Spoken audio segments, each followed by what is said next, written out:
Assalamualaikum warahmatullahi wabarakatuh. Salam sejahtera untuk kita semua. Selamat datang di channel KKMP, Komunitas Kajian Ilmu Manajemen Pendidikan yang dibina oleh Bapak Amril Muhammad selaku dosen Prodi Manajemen Pendidikan Universitas Negeri Jakarta. Kembali lagi dengan saya Nur Aziza Salfitri, mahasiswi Prodi Manajemen Pendidikan Universitas Negeri Jakarta angkatan 2019A. Pada video kali ini, saya akan membahas materi mengenai sistematika penulisan laporan penelitian kuantitatif yang bersumber dari buku berjudul Metodologi Penelitian Kuantitatif, karya Profesor Ma'ruf Abdullah tahun 2015. Selamat menyaksikan, semoga dapat bermanfaat, dan jangan lupa untuk like, comment, share, and subscribe. Terima kasih. Sistematika penulisan laporan penelitian kuantitatif. Pada bab pertama yaitu ada pendahuluan. Nah, jadi pada bab pertama ini memuat latar belakang masalah, perumusan masalah, tujuan penelitian, dan manfaat penelitian. Pada latar belakang masalah ini memuat fakta-fakta yang relevan dengan masalah yang akan diteliti, alasan-alasan mengapa masalah yang dikemukakan dalam penelitian itu penting untuk diteliti, lalu memuat adakah keterkaitan latar belakang peneliti dengan masalah yang akan diteliti. Kemudian yang keempat, apakah peneliti mempunyai kemampuan penguasaan teoritis yang memadai untuk melaksanakan penelitian tersebut. Dan yang terakhir, dalam latar belakang ini memuat apakah waktu dan dana untuk keperluan penelitian itu cukup tersedia. Kemudian yang kedua, dalam bab 1 pendahuluan ini memuat perumusan masalah.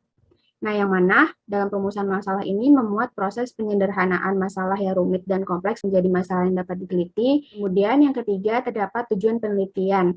Nah, yang perlu diperhatikan di sini yaitu tujuan yang ingin dicapai dalam penelitian ini harus disebutkan secara spesifik.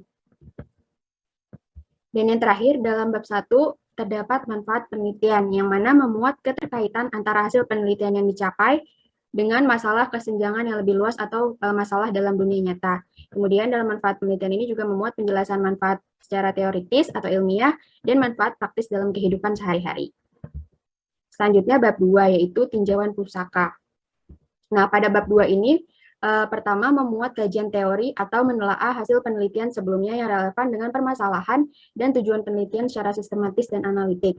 Kemudian pada bab 2 ini juga memuat sumber pustaka atau penelusuran kepustakaan yang relevan terhadap penelitian yang ingin dilakukan, dan sumber pustaka ini dapat diperoleh dari jurnal, buku, atau sumber lainnya. Kemudian pada bab 3 yaitu kerangka konseptual penelitian. Pada bab 3 ini berisikan kerangka pemikiran penelitian. Kerangka berpikir ini juga dapat diartikan sebagai gambaran atau model yang berupa konsep yang menjelaskan mengenai suatu hubungan antara variabel yang satu dengan variabel lainnya. Oleh karena itu, sebaiknya kerangka berpikir ini dibuat dalam bentuk diagram atau skema dengan tujuan agar dapat mempermudah memahami beberapa variabel. Nah, yang kedua, dalam bab 3 ini termuat hipotesis penelitian yang mana merupakan dugaan jawaban sementara terhadap masalah penelitian yang diperoleh dari tinjauan pustaka, yang kebenarannya ini harus diuji secara empiris atau berdasarkan observasi.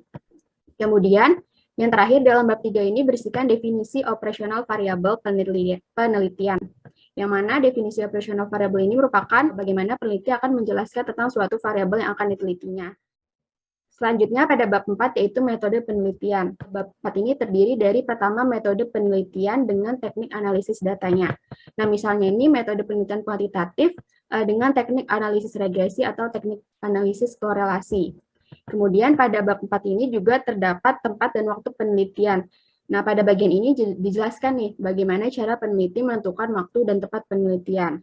Nah, selanjutnya yaitu terdapat metode pengambilan sampel. Nah, pada bagian ini peneliti menjelaskan metode pengambilan sampel yang akan digunakan, kemudian diikuti juga dengan penjelasan mengapa metode itu dipilih.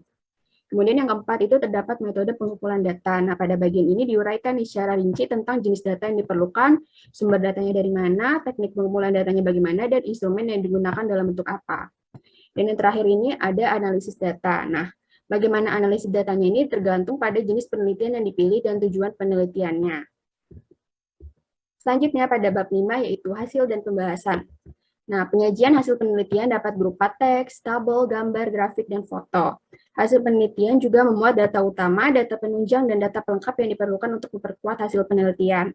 Nah, narasi di dalam hasil penelitian ini memuat ulasan makna apa saja yang terdapat di dalam tabel, gambar, grafik, dan foto, serta alasan mengapa data yang diperoleh sedemikian rupa. Kemudian yang terakhir yaitu bab 6, ada penutup. Bab 6 ini merupakan bagian akhir laporan penelitian yang terdiri dari kesimpulan dan saran-saran. Sekian pemaparan materi dari saya, kurang lebihnya mohon maaf, semoga dapat bermanfaat, dan jangan lupa untuk like, comment, share, and subscribe. Terima kasih, sampai jumpa di video.